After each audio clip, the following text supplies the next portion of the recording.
Yo, what's up mga idol? May bago naman tayong video itong ating ire-react at kokomentan. Itong hearing sa mga tricycle drivers. Lalo na yung mga kabataan na nagmamaneho ng walang lisensya. Tara't ating pakinggan ang sasabihin. Bago yan, pa-intro po muna. Eto na.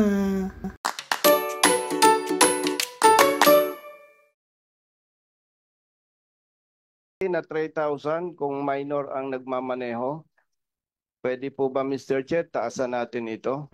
At least 10,000 pesos. Kasi, Mr. Chair, marami po tayo nakikitang tricycle. Minamaneho ng minor eh. Masyadong delikado po yon, Mr. Chair, para sa bata at para sa ibang pwedeng ma-involve sa accident, Mr. Chair. If I may suggest, Mr. Chair, with the approval of the sponsor, I think maganda po siguro nito, 10,000 or more. We have to qualify it kasi yung premise nito is an operator who employs a minor or a driver without requisite license.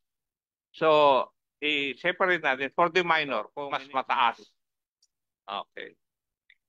Any objection from the stakeholders? Your Honor, okay na po yun. Okay na ba yung ibang stakeholders doon sa pag minor ang pinag-drive, yung operator magbabayad ng mas mahal? Tama. Okay sa inyo? Tama yun. Okay.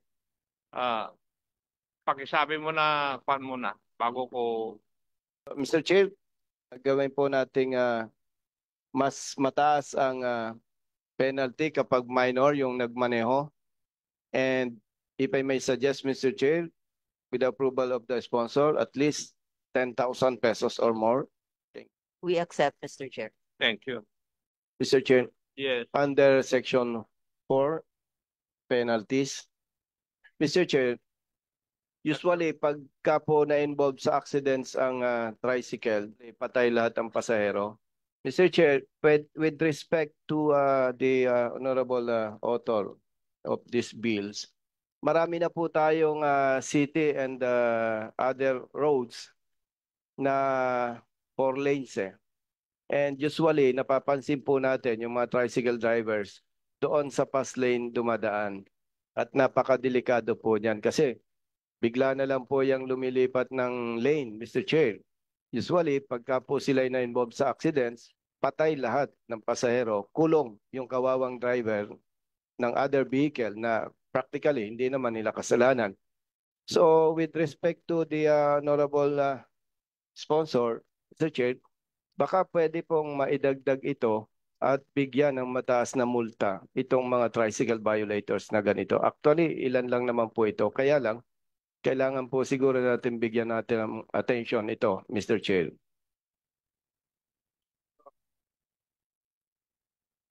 Madam Sponsor.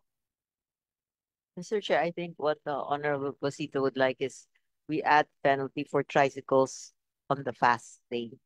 On the fast. Could you make your recommendation what kind of penalty? Yes. Thank you, Mr. Chair. Kung i-approve po ng body, if I may suggest, at least 10,000 pesos, Mr. Chair. Ang tinatanong ni Honorable Sponsor, how would you reword it or word it dito sa kwan, sa penalties under paragraph 5? Mr. Chair, if I may, under Section 4 penalties, Madam Sponsor, Section 14, sorry, for letter E, a driver who drives along the fast lane of the road shall be penalized with a fine of 10,000 pesos. Madam Sponsor. I accept, Mr. Chair. Stakeholders, what's your comment on that?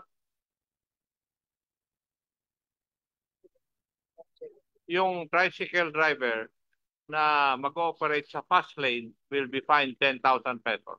Okay lang, Your Honor, para matuto. Yun lang ang masasabi ko. Matitigas talaga ang ulo, Your Honor. So, siguro dapat lang po. Alam mo pala, no? Yes po, kasi pinapahuli ko mismo, Mr. Chair. Sa Masinag, tama. Ganun na lang. Nagsisignal ka na pakanan o pakaliwa, sisingit pa rin. Galit pa, Mr. Chair. Kung bubusinahan mo, titingnan ka pa ng masama. Galit pa. Eh, Mr. Chair, experience namin to araw-araw eh. Yes. Mr. Chair, if I may add. Actually, hindi po ang punto natin dito, kaya minanifest natin ay para lang matuto. Ang mabigat po dito kasi, pag namatay ang tao, patay yan.